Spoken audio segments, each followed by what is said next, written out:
Parlamento Nacional no Governo discute com a possibilidade de reutilização bio-undang nessa Centro-Gás e a Tassi Timor.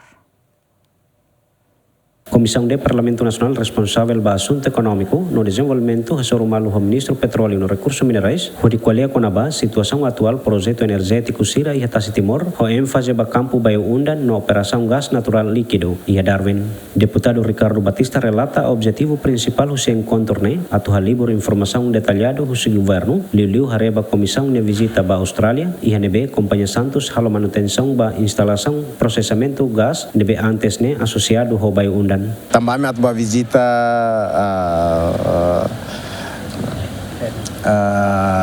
Darwin, a visita Darwin LNG, nebe Santos moso hala o hela ninya atividade hanaba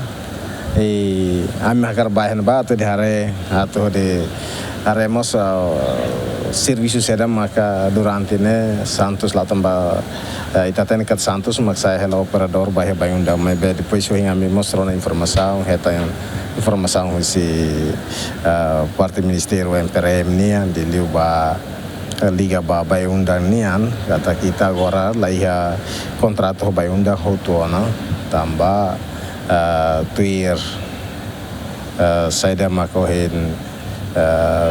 ministro presidente ANP migrasi kolia kata ita la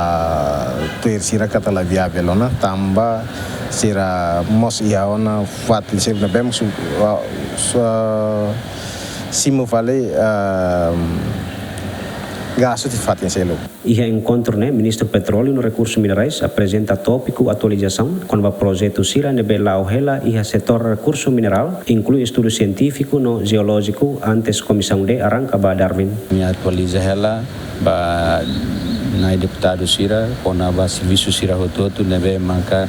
ministério ho ninia tutela Sira halo pode gere no desenvolver recursos petróleo, no minerais, no estudos científicos, nebe mak relacionado a geologia ou ninia recursos ira nebe associados. As mensagens importantes nebe moiham transmitir maka fakto katak primeiro itania produção usi bio-undang remata ona. Mas vemos a foi informação ba na deputado Sira e agora o fazemos ba tenia povo toma katak rendimentos se para o se bio-undang mas fona fatin setor da tempo e a tina lima continuam desenvolvendo na fatin discussões ou intensifica contatos ou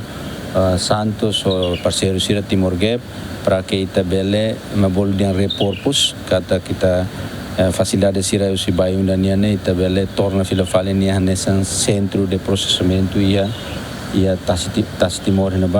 ba gas Sira específico na ba. Além de nemos, o governo continua halo contato com o governo Austrália, onde bele acelera a negociação cada horas Greater Sunrise mai Timor-Leste. Fuano infali katek ia fulan dezembro tinang riroran resinghat, informação nebe mak publica ia portal governo katek, estudo conceitual independente, com a desenvolvimento Greater Sunrise nian, nebe halau husi empresa britânico Wood, husi fulan abril to fulan novembro tinang riroran resinghat, confirma katak opção desenvolvimento projeto ia Timor-Leste, viável, 90 liu ba país garante benefício econômico no social nebe significativo. Adrian Verdial, Jacinto Fuca, GMN.